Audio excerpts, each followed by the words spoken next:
Saudara, selamat datang di Fire of Faith Indonesia. Topik kita pada hari ini berbicara mengenai atmosfer untuk mukjizat yang dari Tuhan dalam nama Yesus. Saudara, kalau kita berbicara mengenai atmosfer, suatu atmosfer dapat mempengaruhi tumbuhnya atau matinya, baik itu tubuh manusia maupun tanaman.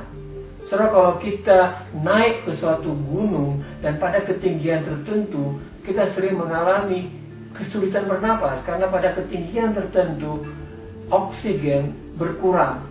Demikian juga pada musim-musim dingin, musim-musim panas, ada perubahan terjadi di mana di musim dingin banyak tumbuh-tumbuhan yang mati.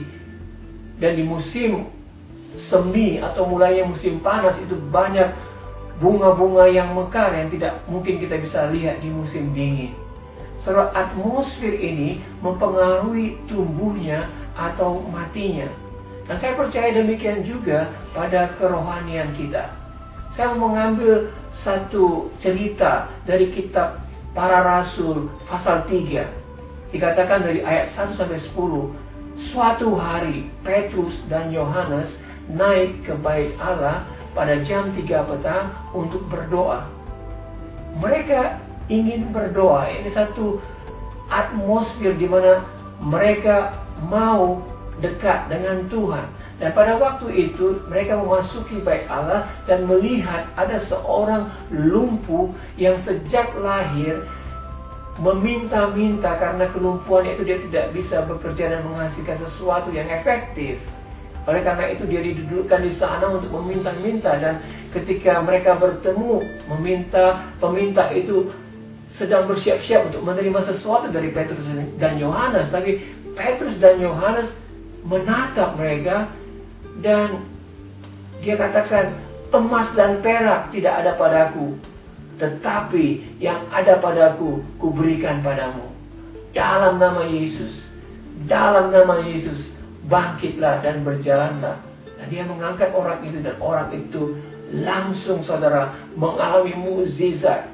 Dia mengalami perubahan kondisi kakinya sehingga dia bisa langsung berjalan memuji-muji Tuhan.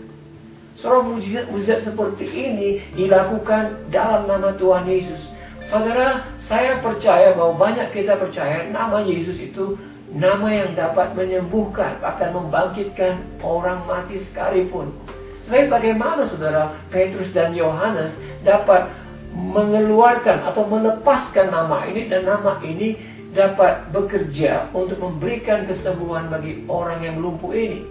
Saudara, saya percaya atmosfer di mana Petrus dan Yohanes itu pada saat itu adalah atmosfer yang mendukung dia untuk imannya bisa dilepaskan. Nah, dikatakan di dalam Kisah 2 sebelumnya dari pasal 3 ini, dikatakan di pasal 4 di ayat 42 bahwa tiap-tiap hari orang-orang percaya itu berkumpul.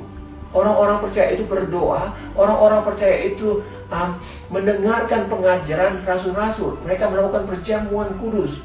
Setiap hari mereka mengalami satu kebangunan rohani, yakni kerohanian mereka itu terus diisi, kerohanian mereka itu terus dipenuhi, dan mereka rilis dalam doa-doa mereka kepada Tuhan.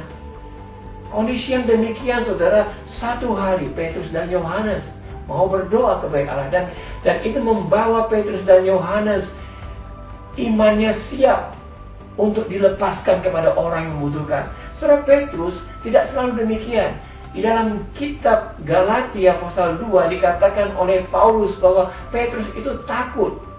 Pada waktu apa? Pada waktu Petrus itu makan bersama-sama orang yang tidak bersunat. Dan ketika orang-orang Yahudi yang bersunat, Yahudi Kristen, datang, dan Petrus mulai mundur dari orang-orang yang tidak bersunat. Kenapa? Karena dia takut nanti dikira bisa dicemoin oleh orang-orang yang bersunat, yang berlatar belakang Yahudi ini. Dan dia takut, dan dia tidak selamanya seperti yang kita lihat di Kisah 3 ini, yang dapat menatap orang itu dan mengatakan, aku tidak punya emas dan perak, tetapi yang kupunyai, yang kuberikan, dalam nama Yesus Kristus, bangkitlah. Saudara, pernyataan iman oleh Petrus seperti ini adalah pernyataan yang dapat dikeluarkan oleh karena atmosfer kebangunan rohani yang terjadi pada waktu itu di tengah-tengah orang-orang percaya. So, dalam kehidupan kita di dunia ini, pada waktu kita melakukan pekerjaan-pekerjaan kita dari hari Senin sampai hari Sabtu, kita masuk ke atmosfer dunia. Dan kalau kita tidak memelihara atmosfer rohani kita, kita akan menjadi kering dan iman kita mati. Sehingga apa? Walaupun kita percaya dalam nama Yesus ada kesembuhan, tapi kita tidak pernah bisa merilis. Karena tidak ada kesempatan bagi kita, saudara, di dalam atmosfer rohani yang seperti itu untuk melepaskannya pada orang-orang yang membutuhkannya. So, pertanyaannya bagi kita, saudara, apakah kita merindukan satu atmosfer kebangunan rohani yang terus-menerus dalam kehidupan kita? Kalau iya, maka kita perlu berdoa. Dan kita perlu terus mencari-cari atmosfer ini. Kita jangan puas untuk datang ke gereja, datang berbakti hanya 1,5 jam atau 2 jam pada hari Minggu. Dan setelah itu kita masuk ke atmosfer dunia yang berbeda, yang mencoba untuk menyerap kita dari atmosfer rohani. Saudara, saya percaya, saudara, Tuhan ingin ada kebangunan rohani dalam kehidupan kita tiap-tiap hari. Tapi kita mulai terus untuk berdoa mengharapkannya dan terus mencari-cari. Mungkin ada gereja, ada pertemuan-pertemuan di mana mereka sungguh-sungguh ingin mendapatkan lawatan Tuhan. Cari, saudara. Dan jangan biarkan iman kita menjadi mati oleh karena kita masuk ke satu atmosfer yang tidak membangun iman kita. Saya ingin memberkati saudara. Tuhan memberkati. Amin.